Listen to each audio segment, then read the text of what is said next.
사랑이 제일이죠. 그리고 기독교의 핵심도 사랑입니다. 그렇죠. 그리고 우리가 성경을 읽어도 결론은 사랑입니다.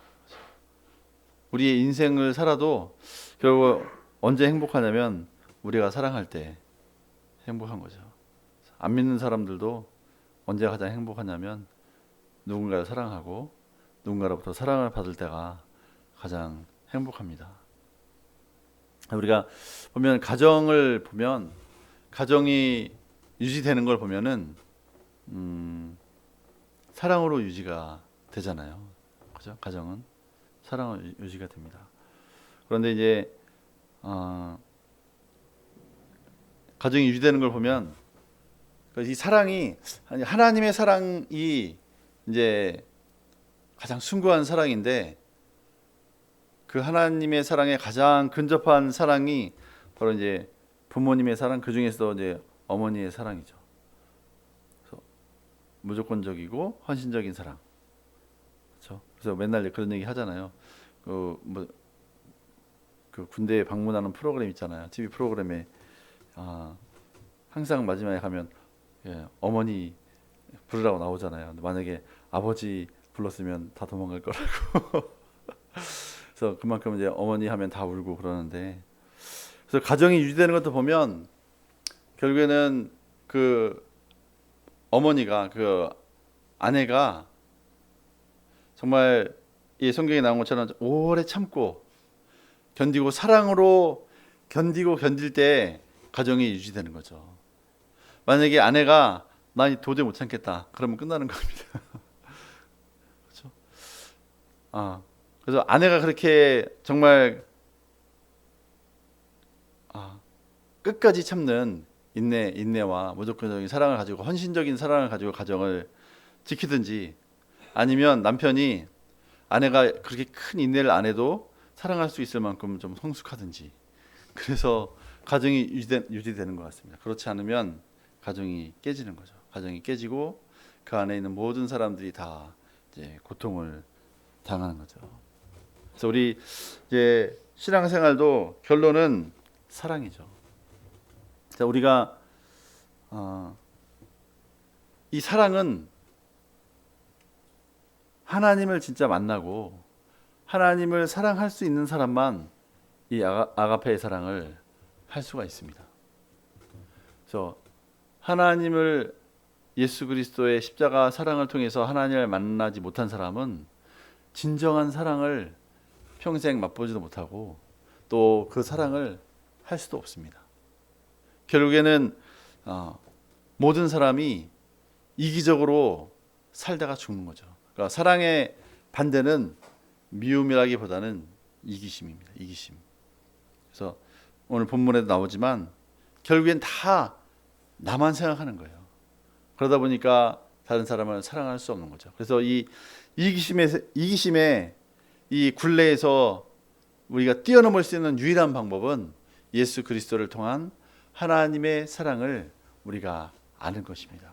그래서 그 사랑을 알 때만 우리 이기심의 이 한계를 뛰어넘어서 하나님의 사랑을 실천할 수가 있습니다. 그래서 오늘 말씀을 통해서 사랑이 무엇인지, 또 우리가 어떻게 사랑할 수 있는지 한번 살펴보기 원합니다. 먼저 사랑의 속성에 대해서 4절과 6절, 4절부터 6절까지 해서 말씀하고 있습니다. 같이 한번 4절부터 6절을 읽어보겠습니다. 시작. 사랑은 오래 참고, 사랑은 온유하며 시기하지 아니하며, 사랑은 자랑하지 아니하며, 교만하지 아니하며, 무례히 행하지 아니하며, 자기의 유익을 구하지 아니하며, 성내지 아니하며, 악한 것을 생각하지 아니하며, 불의를 기뻐하지 아니하며, 진리와 함께 기뻐하고. 그래서 이 사랑의 속성이 4절부터 6절까지 쭉 나오는데, 결국은 이 사랑의 반대는 이기심인 거예요. 이 사랑이 아닌 것들에 대해서, 사랑과 사랑이 아닌 것에 대해서 계속 하고 있는 거예요. 네거티브하게 접근하고 있는 거죠. 사랑이 아닌 것이 무엇인가 이렇게 얘기하고 있는 건데, 이 사랑이 아닌 것들을 다 보면 결국에는 뭐냐면 그 뿌리에는 뭐가 있냐면 이기심이 있어요. 그래서 사랑이 아닌 것, 첫 번째는 오래 참지 않는 거예요. 조급한 거. 왜 조급하냐면 내 만족을 쉽게 빨리 채워야 되는데 내 만족이 빨리 안 채워지는 거죠. 조급한 거죠. 그리고 사랑은 또 온유하다고 했습니다. 온유하지 않고 강포하고 한 것은 다 그것도 성급한 데서 오는 자기 사랑에서 오는 거죠. 그 다음에 시기하지 않는다. 나보다 남이 더 잘 됐을 때 이제 시기하는 거죠. 또 자랑하는 것은 결국은 내가 남보다 더 잘 됐다고 생각했을 때 자랑하는 것이고, 교만해지는 것도 마찬가지로 이제 스스로 남보다 우월감을 가지고 내가 비교해 봤을 때 저들보다 내가 더 뛰어난 것 같다. 그렇죠? 뭐 여러 면에서 재력이나 또 실력이나 모든 면에서 내가 더 뛰어난 것 같다 했을 때 사람들이 교만해서 자기는 승리자고 다른 사람은 루저라고 이렇게 보게 되는 거죠. 또 이제 무례히한다. 그러니까 온유하다의 반대로 무례하게 다른 사람을 업신여기기 때문에 이런 일이 나오는 거죠. 그다음에 자기의 유익을 구하고 내 이익만 항상 찾는 거죠. 그리고 성내고, 무리하고 성내고 또 악한 것을 생각하는 것, 내 유익을 위해서 다른 사람에게 피해를 주게 되는 거죠. 또 불의를 기뻐하지 아니하고 진리와 함께 기뻐하고. 그래서 이 모든 속성들은 극도의 이기주의, 사랑의 반대는 결국에는 극도의 이기주의인 거예요. 모든 감정적인 면, 또 모든 지적인 면, 내 삶, 실제적인 삶의 행동, 모든 삶의 기준이나 가치 판단이 결국은 지극히 이기적이고 나밖에 모르는 그것이 사랑의 반대입니다. 그래서 사랑은 이 모든 것들을 이제 반대로 행하는 거죠. 그리고 이제 사랑은 7절, 8절을 한번 읽어보겠습니다. 시작. 모든 것을 참으며 모든 것을 믿으며 모든 것을 바라며 모든 것을 견디느니라. 사랑은 언제까지나 떨어지지 아니하되 예언도 패하고 방언도 그치고 지식도 패하리라. 네.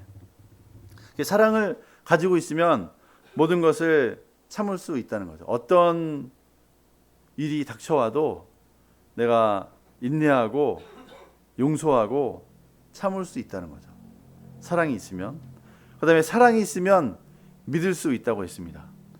우리 갈라디아서 5장 6절에서도 갈라디아서 5장 6절을 제가 찾아서 읽어보겠습니다. 갈라디아서 5장 6절에서도 이제 그리스도 예수 안에서는 할례나 무할례나 효력이 없으되 사랑으로서 역사하는 믿음뿐이니라. 그러니까 우리 믿음도 결국은 사랑이 동기가 됐을 때 믿음이 역사한다는 거죠. 그리고 모든 것을 또 견딘다고 말씀하고 있습니다. 사랑이 있을 때 조급하지 않고 인내하고 용납하고 헌신할 수가 있는 거죠. 그런데 이제 8절에 사랑은 언제까지나 떨어지지 아니하되 예언도 패하고 방언도 그치고 지식도 패하리라.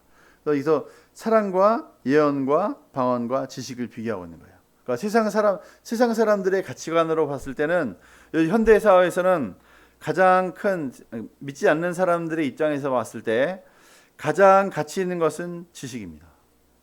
지식. 많이 알고 있을 때 그 사람이 가장 우월한 존재다. 뛰어난 존재다. 뛰어난 삶을 살고 있다. 이렇게 판단하죠. 그래서 우리가 보통 지식인이라 했을 때 사람들은 그 지식인을 인정해주고 그 사람의 말을 듣습니다. 남들보다 많이 경험하고 많이 아는 사람에 대해서 인정을 해주는 거죠.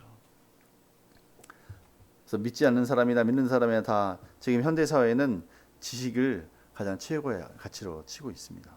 근데 이제 믿는 사람 가운데서도 이제 요즘 같은 경우는 은사를 추구하고 정말 예언을 하고 방언을 하는 것에 대해서도 사람들이 많은 이제 어떤 동경을 가지고 있어요. 그래서 내 미래에 대해서 정확하게 예언을 하는 사람들, 그리고 어떤 분이 나의 미래에 대해서 예언을 했는데 그대로 됐다. 그런 간증도 많잖아요. 그래서 그런 예언을 내가 받았을 때 내가 특히 젊은이 때 내가 이제 10대 20대인데 장차 내가 하나님의 뜻 가운데 어떤 일을 하게 될 것이다. 이런 예언을 들을 때 참 가슴이 뿌듯하고 비전도 생기고 참 좋죠. 그리고 실제로 그 일이 이루어졌을 때 그 예언도 참 놀라운 일입니다. 그리고 우리가 방언을 통해서 더 깊은 방언을 통해서 우리의 영이 활성화되고 또 모든 은사들이 우리에게 이제 임하게 되고 남보다 더 능력 있는 삶을 하나님의 은사를 덧입은 그런 삶을 이제 은사 없는 사람들보다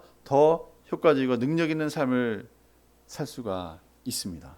네, 오늘 사도 바울은 사실은 예언도 했던 사람이고 누구보다도 방언을 많이 했고 누구보다도 성경의 지식을 많이 알고 있는 사람이었지만 사도 바울의 입장에서는 이 모든 것보다 사랑이 가장 위대하다 이렇게 말씀하고 있습니다. 그래서 결국에는 사랑이 그 사람을 가장 위대하게 만들어주는 거죠. 이게 모든 어떤 좀 지식이 좀 부족하고 예언을 하지 못하고 방언을 좀 못한다 할지라도 그 사람이 하나님의 사랑을 가지고 있고 하나님의 사랑으로 말하고 행할 수 있다면 이 사랑, 진정한 하나님의 사랑을 가지고 있는 사람을 능가할 수 있는 사람은 없습니다. 우리가 예를 들어서 이제 한 사람이 어떤 사람과 결혼을 한다고 이제 생각해 봅시다. 한 사람은 결혼을 하게 되는데 이제 주영이가 이제 누군가 예언을 하는 거예요. 너의 배우자는 너는 장차 하나님께서 이렇게 인도하셔서 이런 하나님의 큰 일을 하게 될 것이고 또 장차 이런 배우자를 만나서 하나님의 일을 하게 될 것이다. 이렇게 만약에 예언을 들었다고 합시다. 그러면 그 예언대로 내 인생이 이제 진행되어 나갈 수도 있고 내가 그 예언을 무시하고 내 나름대로 갈 수도 있는 거예요. 그런데 만약에 그 예언대로 내 삶이 내가 하나님의 은혜를 사모하고 예언대로 이루어져서 그 사명을 내가 발견하고 또 그런 배우자를 만났어요. 근데 그 배우자를 만나서 결혼했을 때 또 우리가 처음 만나서 이제 결혼하기 전에 그런 사람을 만나고 나면 우리는 항상 이제 하는 일이 과연 이 사람이 어떤 사람인가 알고 싶어져요. 그렇죠? 그래서 많이 결혼하기 전에 이 사람이 성장 배경이 어떻고 또 성격이 어떻고 또 어느 정도 배웠고 또 신앙은 어느 정도고 장점은 뭐고 단점이 뭔지 이렇게 알아가고 또 결혼을 해서도 바로 결혼식에 올린다고 해서 그 사람 모든 것을 아는 거 아니잖아요. 계속 살아가면서 서로에 대해서 지식을 쌓아가는 거예요. 이 사람은 이런 사람이구나. 이 사람은 이럴 때 참 좋아하는구나. 이 사람은 이럴 때 참 기분 나빠하고 화를 잘 내는구나. 이 사람 이럴 때 쉽게 눈물을 흘리는구나. 그런 지식을 우리가 알아갑니다. 그러면서 이분은 나와 결혼한 이 여자는 이런 사람이구나. 이 남자는 이런 사람이구나 하고 서로 지식을 서로 쌓아가면서 이제 경험을 해가는 거죠. 그러면서 상대방에 대해서 알아가는 거예요. 그렇죠? 이걸 지식으로 비유할 수가 있습니다. 그리고 이 방언한다는 것은 방언은 영어로 하나님의 비밀을 말하는 것이다 이렇게 얘기했는데 서로 많은 대화를 통해서 서로에 대해서 알아가는 그런 과정도 필요한 거죠. 이렇게 많은 과정이 필요하지만 결국에 가서는 이 모든 과정들이 왜 필요하냐면 서로 간의 사랑을 확인하는 거죠. 그리고 서로 간의 깊은 신뢰 가운데 서로 사랑하는 과정일 뿐입니다. 만약에 두 사람이 깊은 사랑의 관계가 맺어졌다면 그때는 누가 와서 내 아내에 대해서 나에 대해서 예언할 필요가 없는 거예요. 왜냐하면 내가 그 사람에 대해서 깊은 신뢰하고 서로 간 깊은 흠없는 사랑의 관계가 맺어졌다면 누군가 이 사람 내 아내와 내 사이에서 서로 간에 대해서 예언할 필요가 없는 거예요. 그죠? 서로에 대해서 이 사람이 이렇다 저 사람이 이렇다 이렇게 새로운 지식을 알려줄 필요도 없는 거예요. 더 이상. 왜냐하면 그 사랑의 관계성이 맺어졌기 때문에. 그래서 이제 9절에서 보면 9절 말씀을 한번 읽어보겠습니다. 9절 10절 시작. 우리는 부분적으로 알고 부분적으로 예언하니 온전한 것이 올 때에는 부분적으로 하던 것이 패하리라. 그래서 이게 예언도 패하고 방언도 그치고 지식도 패한다고 했습니다. 우리가 부분적으로 알고 부분적으로 예언했다고 했습니다. 그래서 이 예언이나 방언이나 지식도 우리에게 유익한 것이기는 하지만 다 부분적이라는 것입니다. 그런데 온전한 것이 오면 이 부분적인 것이 패한다고 했는데 바로 그 온전한 것이 뭐냐면 사랑인 것입니다. 그래서 우리와 하나님과의 관계도 마찬가지예요. 우리와 하나님의 관계도 많은 사람들이 예언을 듣기 원하고 또 깊은 방언을 하나님께 교제하기 원하고 더 많은 지식을 알기 원해서 막 공부도 하러 다니고 막 돌아다녀요. 그렇지만 그건 다 부분적인 것이고 결국에는 우리와 하나님의 관계에서 영원히 남는 것은 사랑밖에 없습니다. 하나님의 사랑, 우리를 향한 하나님의 사랑, 또 하나님을 향한 우리의 사랑이 이 진국이 남는 그것만 남는 거죠. 네. 그래서 우리가 이제 이 진정으로 추구해야 될 것은 예언도 필요합니다. 방언도 필요하고 지식도 필요합니다. 하지만 우리가 궁극적으로 추구해야 될 것은 바로 하나님과 우리 사이에 정말 진정한 사랑입니다. 그래서 11절부터 13절을 읽어보겠습니다. 시작. 내가 어렸을 때는 말하는 것이 어린아이와 같고 깨닫는 것이 어린아이와 같고 생각하는 것이 어린아이와 같다가 장성한 사람이 되어서는 어린아이의 일을 버렸노라. 우리가 지금은 거울로 보는 것 같이 희미하나 그때에는 얼굴과 얼굴을 대하여 볼 것이요 지금은 내가 부분적으로 아나 그때에는 주께서 나를 아신 것 같이 내가 온전히 알리라. 그런즉 믿음, 소망, 사랑 이 세 가지는 항상 있을 것인데 그 중에 제일은 사랑이라. 아멘. 그래서 이 사랑이 있는 사람은 장성한 사람이고 이 사랑이 없는 사람은 어린아이라는 거죠. 이게 부부간의 관계에서도 마찬가지고 부모와 자식 간의 관계에서도 마찬가지고 다른 사람과의 관계, 성도와 목회자에서 마찬가지고 사랑의 관계가 형성되면 그 사람은 이제 장성한 사람이 되는 거죠. 근데 그렇지 사랑의 관계가 형성되지 못하면 우리는 미숙한 말을 하게 되고 미숙한 행동을 하게 되고 서로 간에 상처를 남기게 됩니다. 이건 사랑이 없을 때. 그래서 어린아이처럼 미숙한 행동을 하게 되고 미숙한 결과를 낳게 되는 거예요. 그래서 서로 아픔이 남게 됩니다. 근데 장성하게 되면 모든 관계에 있어서 상처를 주지 않고 성숙한 열매를 맺게 됩니다. 물론 이 온전한 사랑은 예수님이 다시 오실 때 온전히 이루어지겠지만 그래서 그때는 믿음, 소망, 사랑 이 세 가지가 예수님 오실 때까지 계속 있겠지만 마지막이 되면 이제 사랑만 남는다는 거죠. 그래서 마치 결혼하고 20년, 30년 된 부부 간에는 다른 중매쟁이가 필요 없는 것처럼 누군가의 중재자가 필요 없는 것처럼 그 두 사람이 모든 문제를 해결할 수 있는 것처럼 하나님과의 우리의 관계에 있어서도 누가 나를 위해서 예언할 필요도 없고 누가 나에게 가르쳐 줄 필요도 없고 오직 하나님과 나의 사랑 가운데서 이제 모든 것이 이제 소통이 되는 거죠.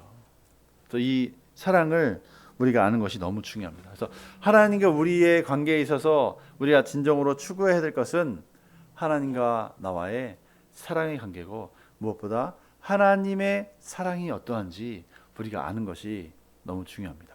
우리가 어떻게 이런 하나님의 사랑을 깨달을 수 있습니까? 한번 요한일서 말씀 한번 보겠습니다. 요한일서 4장 말씀 보겠습니다.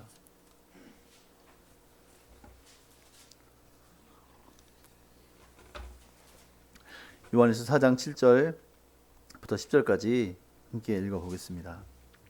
시작. 사랑하는 자들아 우리가 서로 사랑하자. 사랑은 하나님께 속한 것이니 사랑하는 자마다 하나님으로부터 나서 하나님을 알고 사랑하지 아니하는 자는 하나님을 알지 못하나니 이는 하나님은 사랑이심이라. 하나님의 사랑이 우리에게 이렇게 나타난 바 되었으니 하나님이 자기의 독생자를 세상에 보내심은 그로 말미암아 우리를 살리려 하심이라. 네. 우리가 그러니까 시작할 때 하나님의 사랑에 가장 가까운 사랑이 부모님 사랑이고 그 중에서 어머니의 사랑이 가장 하나님의 사랑에 인간이 가지고 있는 사랑 가운데서 가장 하나님의 사랑에 근접한 사랑이라고 다들 인정할 것입니다. 네, 그 어머니의 사랑, 부모의 사랑도 사실은 하나님의 사랑에 비하면 아무것도 아닌 거죠.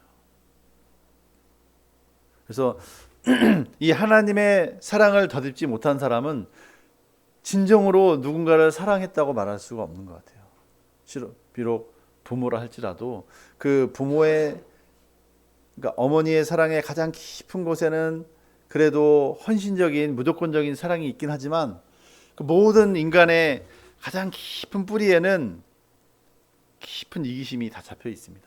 결국에는 자기 만족과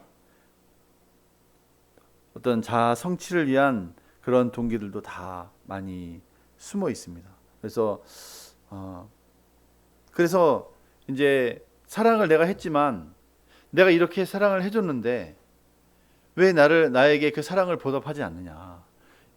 내가 그 사람에 대해서, 내 남편에 대해서, 내 자녀에 대해서, 내 아내에 대해서 내가 뭔가 희생을 하고 나는 했다고 생각했는데 그 사람이 내가 베푼 사랑에 일부라도 뭔가 이렇게 갚아야 될 것 같은데 전혀 내가 베푼 사랑에 대해서 전혀 감사함도 없고 뭔가 이 피드백이 없을 때 이제 좌절하는 거죠. 실망하고 좌절하고 분노하는 거죠. 그러니까 이거는 깊은 뿌리가 결국에는 이기심이 있는 거죠. 그래서 나의 만족을 좀 채워줬으면 좋겠는데 나도 이만큼 해줬으면 기브 앤 테이크 아니냐. 왜 나에게는 이만큼 아니냐. 그런 생각이 모든 사람들에게 있어요. 기본적으로. 모든 사람의 심리에 무의식 가운데 그런 이기심이 깔려 있습니다. 그래서 이 하나님의 사랑으로 사랑할 수가 없어요. 그런 사랑을 경험하지 못한 세상 사람들은 사랑 말은 많이 하는데 사랑을 할 수가 없는 거예요. 왜냐하면 그 하나님의 사랑이 뭔지 모르기 때문에. 왜냐하면 그 이기심이 모든 그 동기의 뿌리가 되기 때문에 사랑을 할 수가 없습니다. 그건 사랑이 아닌 거죠. 내 만족을 얻기 위한 투자일 뿐이에요. 깊은 동기를 살펴보면. 그래서 이 8절에 보면 사랑하지 아니하는 자는 하나님을 알지 못하나니 이는 하나님은 사랑이심이라. 그리고 하나님의 사랑이 우리에게 이렇게 나타난 바 되었으니 하나님이 자기의 독생자를 세상에 보내시면 그로 말미암아 우리를 살리려 하심이라 했습니다. 9절과 10절 말씀을 같이 한번 읽어보겠습니다. 시작. 하나님의 사랑이 우리에게 이렇게 나타난 바 되었으니 하나님이 자기의 독생자를 세상에 보내시면 그로 말미암아 우리를 살리려 하심이라. 사랑은 여기 있으니 우리가 하나님을 사랑한 것이 아니요 하나님이 우리를 사랑하사 우리 죄를 속하기 위하여 화목제물로 그 아들을 보내셨습니다. 아멘. 그래서 우리 이 하나님의 사랑은 어떻게 나타나냐면 하나님의 사랑은 우리 죄를 속하기 위해서 그 아들을 화목제물로 보내셔서 십자가에 죽게 하신 그 하나님의 사랑으로 그 예수 그리스도의 십자가를 통해서 하나님의 사랑이 우리에게 나타난 것입니다. 그래서 우리가 예수님의 십자가를 통해서 하나님의 사랑을 우리가 깨닫지 못하면 하나님의 사랑을 깨달을 방법이 없는 거예요. 그래서 십자가를 통해 하나님의 사랑을 우리가 깨달은 사람만이 하나님의 사랑을 알게 되고 다른 사람을 사랑할 수 있는 존재로 새로운 피조물로 거듭나게 되는 것입니다. 네. 그래서 우리가 이제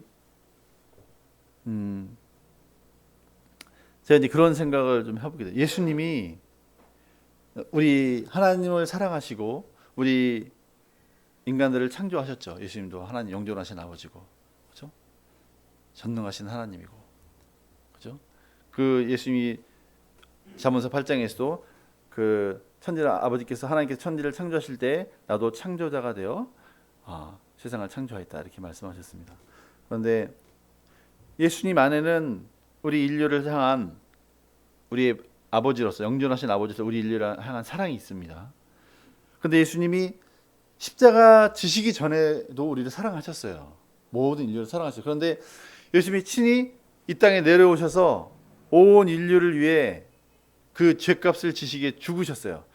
죽으시고 부활하셨습니다. 그리고 하나님 우편에 계십니다. 그러면 십자가 지시기 전에 우리를 사랑하신 예수님의 사랑과 십자가를 지신 다음에 예수님의 우리를 향한 사랑과 그 사랑이 같을까요? 다를까요? 네. 물론 잘 모르겠지만 제 개인적으로는 다를 거라고 생각합니다. 왜냐하면 우리 어머니들이 이제 결혼하고 아이를 낳죠. 모든 어머니들에게는 모성애가 있습니다. 모성 본능이 있습니다. 모성 본능이 있는데 그래서 자녀를 사랑해요. 그래서 아이들 보면 아기들 사랑하고 너무 귀엽고 예쁘죠. 그런데 내가 친히 내 몸 안에 10개월을 품고 있던 아이를 해산의 수호를 통해서 잉태하고 이제 출산하고 나서 그 자녀를 바라볼 때 그 사랑하고는 비교가 안 되는 거죠. 그 전에 가지고 있던 그 모성애와 내가 정말 고통 가운데 산통을 통해 출산한 그 아기를 내가 바라볼 때 그 어머니의 그 자녀에 대한 사랑하고는 차이가 분명히 있을 겁니다. 그것처럼 예수님이 우리를 사랑하셨지만 십자가를 지시고, 그죠? 십자가를 지시고 우리를 위해 모든 인류의 죄를 위해 십자가에서 그 고통을 당하시고 죽으시고 정말 처절한 그 지옥의 고통 가운데 3일 동안 가셨다가 부활하신 이후에 우리를 구원하시고 우리를 낳으셨잖아요. 그렇죠? 교회를 낳으셨죠. 영혼을 구원하시죠. 그런 이후에 우리의 구원받은 영혼들을 바라볼 때 그 예수님의 사랑은 비교할 수 없을 겁니다. 그 전과의 사랑은. 그래서 우리가 사랑한다는 게 참 쉽지가 않잖아요. 우리가 예를 들어서 내가 내 배우자를 할지라도 마음에 안 드는 부분이 있잖아요. 그죠? 좋은 부분도 물론 많고 하지만 마음에 안 드는 그 한두 가지로 인해서 마음이 상하고 참 사랑이 안 되는 경우도 있잖아요. 간혹 참 견디기 힘들다. 그런 생각을 하는 경우도 간혹 있을 수 있습니다. 배우자라 할지라도. 그렇죠? 남편이든 아내든. 그리고 부모가 자식을 바라볼 때 사랑하지만 또 마음에 안 드는 부분이 있을 수가 있어요. 또 자식도 마찬가지예요. 자식도 아무리 자식이지만 부모를 바라볼 때 아우 이건 또 내 부모지만 참 그러네 하고 마음에 안 드는 부분이 있을 수가 있습니다. 그리고 우리가 이제 우리 한국 사람 입장에서는 일본 사람들을 바라볼 때 우리를 고통스럽게 했던 그 일본 사람들 이게 용서하기 쉽지 않고 마음에 안 들어요. 그리고 우리 북한, 그렇죠? 우리 300만이나 우리 전쟁을 통해서 죽이고 계속 괴로웠던 그 북한 김일성 3부자를 볼 때도 이게 쉽지가 않아요. 용납하기가. 한 사람도 내 옆에 있는 한 사람도 사실 미운 점이 생기면 나에게 예를 들어서 피해를 주거나 나에게 침을 뱉거나 나를 험담하는 사람 한 사람만 있어도 내가 그 사람을 영접하기 힘들잖아요. 근데 하나님 편에서 봤을 때 온 지구상에는 현재만 해도 50억, 60억, 70억 그리고 그동안 죽어간 모든 한 사람 한 사람 다 볼 때 우리 인간의 눈에도 한 사람이 내 마음에 안 드는 부분이 있는데 하나님의 전능한 관점에 봤을 때 그 한 사람 한 사람 얼마나 마음에 안 드는 부분들 많고 그 중에서는 진짜 하나님을 대적하고 대놓고 하나님을 원망하고 대적하고 사탄을 숭배하고 그런 사람들이 얼마나 많습니까? 그 많은 사람들 하나하나를 내가 다 영접하고 그 사람들 위해서 내가 대신 죽어줄게 이렇게 한다는 게 이게 보통 사랑입니까? 이 인간의 이해로는 도저히 이해할 수 없는 사랑이죠. 우리는 한 사람도 용납하기가 힘들고서 낑낑거리고 있는데 하나님은 태초부터 창세부터 아담이 하와 이후로부터 마지막 그 모든 예수님의 재림하시는 그 순간까지 한 사람 한 사람의 모든 죄를 다 용납하시고 끌어안으시고 십자가에서 예수님이 대신 죽으신 거잖아요. 그 사랑을 우리가 어떻게 이해할 수 있겠습니까? 그런데 그것이 바로 하나님의 사랑이 이 땅에 나타난 것입니다. 그런 사랑을 어떻게 하나님을 모르는 사람이 예수님을 모르는 사람이 그런 사랑을 어떻게 알고 그런 사랑을 할 수 있겠습니까? 오직 하나님을 예수 그리스도를 통해서 여기 10절 11절 말씀을 같이 다시 한번 읽어보겠습니다. 10절 11절 시작. 사랑은 여기 있으니 우리가 하나님을 사랑한 것이 아니요 하나님이 우리를 사랑하사 우리 죄를 속하기 위하여 화목제물로 그 아들을 보내셨습니다. 사랑하는 자들아 하나님이 이같이 우리를 사랑하셨은즉 우리도 서로 사랑하는 것이 마땅하도다. 앞에 8절에서도 하나님은 사랑이십니다. 하나님 자체가 사랑인 거죠. 그래서 그 하나님의 사랑이 모든 사람들이 깨닫지 못하니까 예수 그리스도를 통해서 하나님의 사랑을 이 땅에 드러내어 주신 것입니다. 예수님을 통해서. 그 예수님의 사랑은 인간의 이해로 다 이해할 수 없는 너무나 넓고, 그렇죠? 그 높이와 그 깊이와 그 길이를 우리가 다 측량할 수 없는 사랑입니다. 그래서 우리가 12절 13절 한번 같이 읽어보겠습니다. 12절 13절 시작. 어느 때나 하나님을 본 사람이 없으되 만일 우리가 서로 사랑하면 하나님이 우리 안에 거하시고 그의 사랑이 우리 안에 온전히 이루어지느니라. 그의 성령을 우리에게 주심으로 우리가 그 안에 거하고 그가 우리 안에 거하시는 줄 아느니라. 그래서 우리가 하나님을 본 사람은 없지만 우리 안에 하나님이 와 계신 것을 사람들이 어떻게 알게 되냐면 우리가 도저히 인간의 사랑으로 할 수 없는 그 하나님의 사랑을 우리가 하는 것을 보고 사람들이 이 안에 하나님이 계시는구나 하고 인정하게 된다는 거죠. 그것은 부부간에도 마찬가지입니다. 그 다음에 부모와 자식 간에도 마찬가지예요.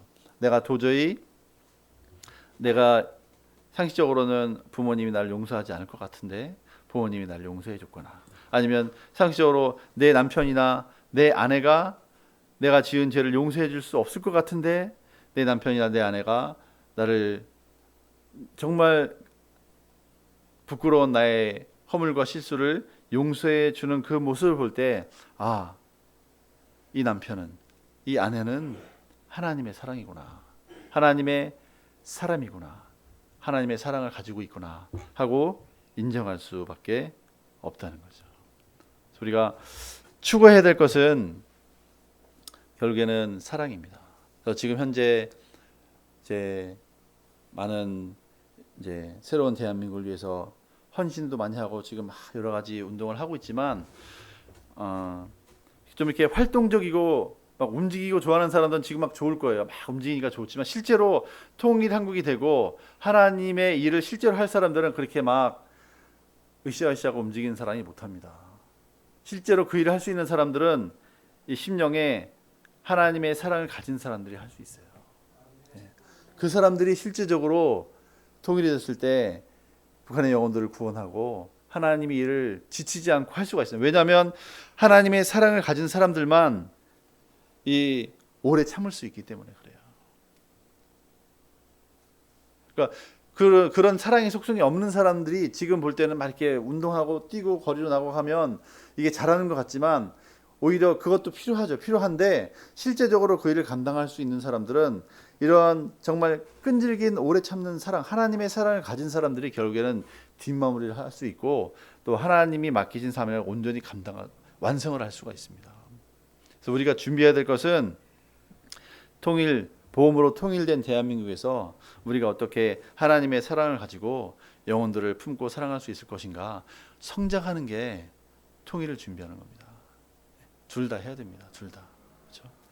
그렇다고 아무것도 안 하고 혼자만 있으면 되는 것도 아니고 어쨌든 하지만 중요한 것은 그 하나님의 사랑을 우리가 깊이 알고 체험하고 또 우리 삶에서 한 사람 한 사람을 정말 내가 도저히 용납하기 쉽지 않고 사랑이 안 되는 그 사람을 하나님의 사랑으로 사랑을 하고 그 상대방이 이분은 하나님의 사랑을 가지고 있는 하나님의 사람이구나. 그 사람이 믿는 사람이든 믿지 않는 사람이든 그 사람이 내 부모든 자녀든 아니면 부부간이든 상관없이 모든 관계 안에서 우리가 다른 사람에게 내가 하나님의 사랑을 가진 하나님의 사람이라는 증거를 나타낼 수 있는 방법은 예언도 아니고 물론 예언으로 좀 나타낼 수는 있어요. 하지만 그 사람이 사랑이 없다면 그 예언도 빛을 발하지 못할 것입니다.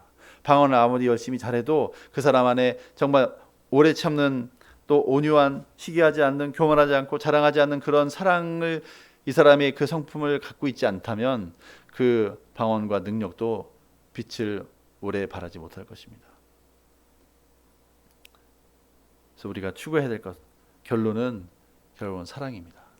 하나님의 사랑을 우리가 깊이 예수 그리스도의 십자가를 통해서 깊이 맛보고 그 사랑의 교제 안에 들어가고 실제로 내 삶에서 내 이웃에 있는 사람들, 그 하나님의 사랑을 나타내 줄 수 있는 그런 인격으로 내가 성숙하지 않으면 하나님의 일에 쓰임 받기가, 그리고 하나님의 사람으로 인정받기가 쉽지가 않을 것입니다.